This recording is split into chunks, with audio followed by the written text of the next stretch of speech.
To your right is your flavored water. So it looks like we got an original, we got a lemon, we got a grapefruit.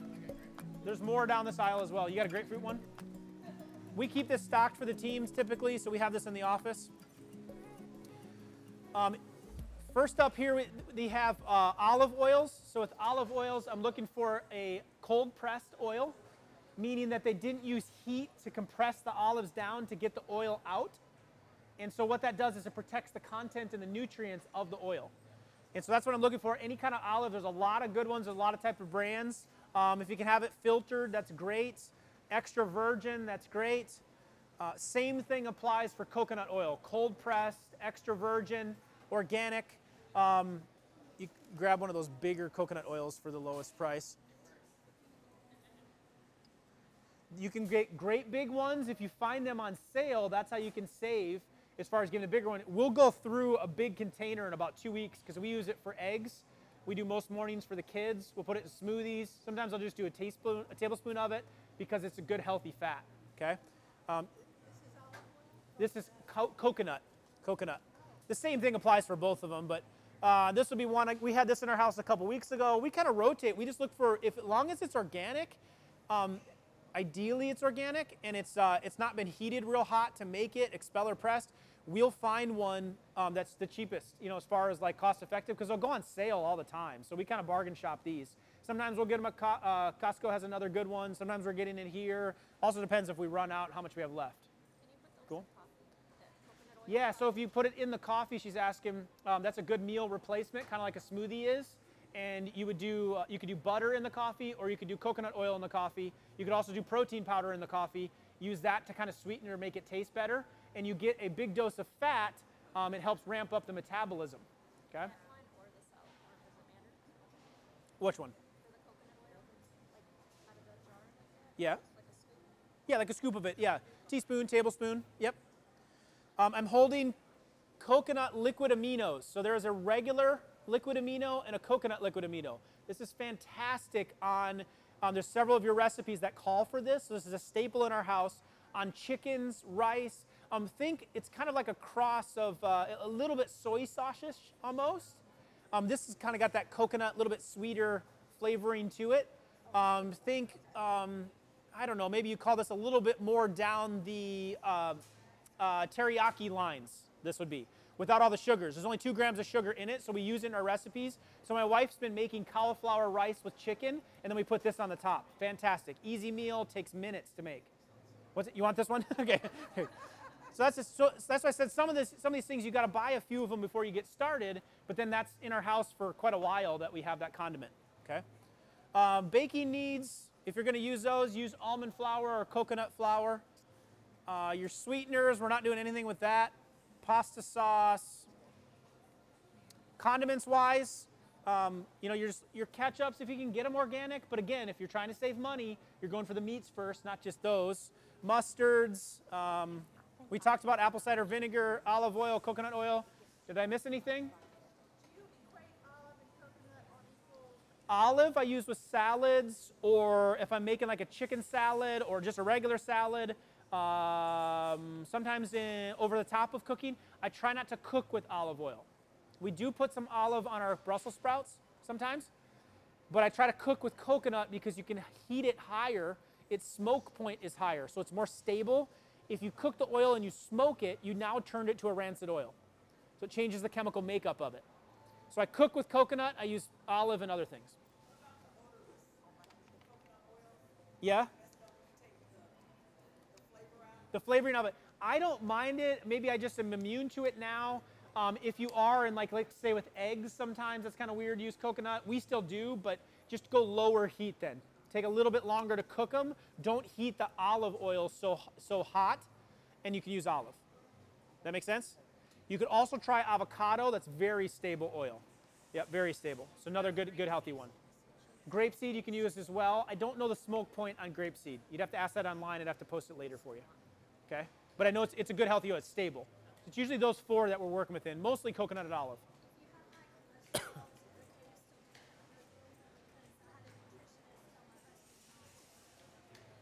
We're going to hammer this at the Heart Talk.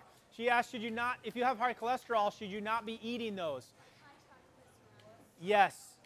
So this is a very loaded question, and we've minimized it to what's the total cholesterol or what's the total triglycerides. You have to break those numbers down. There's a lot of in-depth stuff you can do, meaning how much HDL do you have? If you have a whole bunch of HDL, your cholesterol might be high, but it's loaded with good cholesterol. Or if your HDL is in the basement, we need to actually get your HDL up, and the best way to do that is healthy fats, omegas and those. And if you have high LDL, what kind of LDL particles? Because if you have real small ones, those are the ones that cause some problems. But if you have bigger ones, your body can handle it. See what I mean? You've got to go way further than that. And I have people on cholesterol medications, and they're not understanding the full picture. There's some percentages that I calculate for you. Triglycerides is a good indicator of sugar problem. So that's the main focus, not the fats, it's the sugar. And I showed you that chart today with all those studies, those 20 studies. That's proving when you go high fat, low carb, you're kicking your triglycerides and HDL up, triglycerides down. Yep. We've just been scared away from it. And I believe the people that are saying it have really good intentions. They're just behind on the actual research, but there's so much out there. Part of my job is to wade through a lot of this for you and figure out what's actually working. So you're a supporter of the size of the particle? Yes. Matters a lot because the research, it's the research. It's, you know, when you see it and you're like, that's the ones that can get in there and cause the issues. So the problem with it, though, it's the lining of the vessels that get inflamed and have inflammation. That's the issue. It's not like we imagine it like it's a car jam and everything just clogs up in there. That's not how it works. So Heart Talk will go in depth with that and show you. I may even bring in a guest speaker for the Heart Talk one to really break some of that down physiologically. You said no sweeteners, but Stevia's okay, so it's probably down there. Is it, Lauren, where are you? Is there stevia down there? Sweeteners are right down here. Will you see if there's one there, like a decent one? If is salt down that aisle too, or no? We fill it up. We have a little salt shaker. I use this one all the time. It's called Real Salt. On the back of it, so it's made from a single source. I thought they had the number of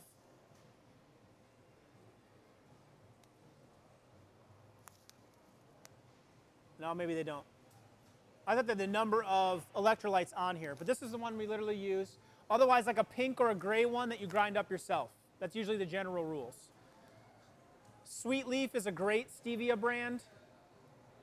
Really like their products. You can get them in alcohol form, but again, it's still an alcohol. I'd ideally like it powder, just organic.